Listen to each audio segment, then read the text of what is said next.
Vatican പുറത്തിറക്കിയത് വിശ്വാസികൾ അകത്തേക്ക് സ്വീകരിക്കുന്നു. ലയോ 14 പാപ്പയുടെ തെരഞ്ഞെടുപ്പ്, മാർപ്പാപ്പ സ്ഥാനത്തേക്കുള്ള അദ്ദേഹത്തിൻ്റെ വരവ് ഇന്ന് ലോകം ചർച്ച ചെയ്യുകയാണ്. പ്രത്യേകിച്ച് അസ്വസ്ഥമായ ഇന്നത്തെ ലോകത്തിൽ സമാധാനത്തെയും സംഭാഷണത്തെയും കുറിച്ച് കൂടുതൽ സംസാരിക്കാൻ കഴിവുറ്റ ഇടയനായാണ് പുതിയ പാപ്പയെ വിശ്വാസികൾ നോക്കിക്കാണുന്നത്. നമുക്കറിയാം, ഇംഗ്ലീഷിന് പുറമെ ലത്തീൻ, ഇറ്റാലിയൻ, സ്പാനിഷ്, പോർച്ചുഗീസ് ഉൾപ്പെടെയുള്ള വിവിധ ഭാഷകൾ അനായാസം കൈകാര്യം ചെയ്യുന്ന ഒരു വ്യക്തി കൂടിയാണ് പുതിയ മാർപ്പാപ്പ.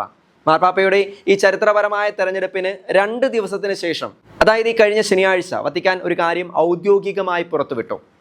പേപ്പൽ വസ്ത്രം അണിഞ്ഞുള്ള മാർപ്പാപ്പയുടെ ഔദ്യോഗിക ചിത്രവും പാപ്പയായി തിരഞ്ഞെടുക്കപ്പെട്ട ശേഷമുള്ള പാപ്പയുടെ ഒപ്പും വത്തിക്കാൻ പുറത്തിറക്കി.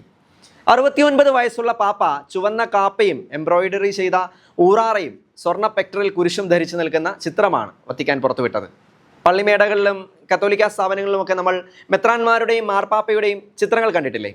ആ സ്ഥാനത്തേക്ക് ലയോ പാപ്പയുടെ ഈ ചിത്രമാവും വരിക. പുതിയ മാർപ്പാപ്പയുടെ നിരവധി ചിത്രങ്ങൾ നമുക്ക് ഇൻ്റർനെറ്റിലും മറ്റുമായി ലഭ്യമാണ് എങ്കിൽ കൂടി വത്തിക്കാൻ പുറത്തുവിട്ട ഈ ചിത്രമായിരിക്കും കത്തോലിക്ക ദേവാലയങ്ങളിലും സ്ഥാപനങ്ങളിലും സ്ഥാനം പിടിക്കുക.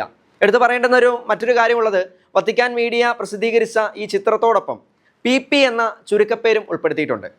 പാസ്റ്ററും ഇടയന്മാരുടെ ഇടയൻ എന്നൊക്കെ അർത്ഥം വരുന്ന പേര്, ഈ ചുരുക്കപ്പേര് പരമ്പരാഗതമായി മാർപ്പാപ്പമാരുടെ ഒപ്പുകളിൽ മാത്രം ഉപയോഗിക്കുന്ന ഒരു ചുരുക്കപ്പേരാണ്. ഇനി വേറൊരു കാര്യം ശ്രദ്ധിക്കാം. ഫ്രാൻസിസ് പാപ്പയുടെ ഔദ്യോഗിക ചിത്രത്തിൽ നിന്നും ഏറെ വ്യത്യാസമുള്ളതാണ് ലയോ 14 പാപ്പയുടെ ചിത്രം. ചിത്രത്തിൽ ഇരുവരും ധരിച്ചിരിക്കുന്ന പേപ്പൽ ഡ്രസ്സുകളുടെ കാര്യമാണ് അർത്ഥമാക്കിയത്.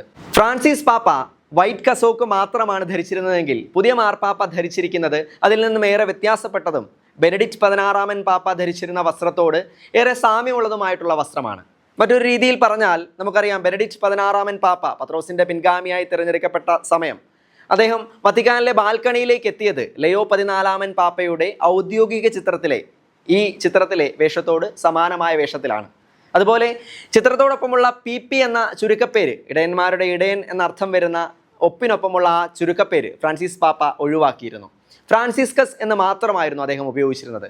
അപ്പോൾ ഇനി മുതൽ വത്തിക്കാൻ പുറത്തിറക്കിയ ലയോ 14 പാപ്പയുടെ ഈ ചിത്രമാകും ഔദ്യോഗിക ചിത്രമായി ഉപയോഗിക്കപ്പെടുക. ദൈവത്തിന് സ്തുതി.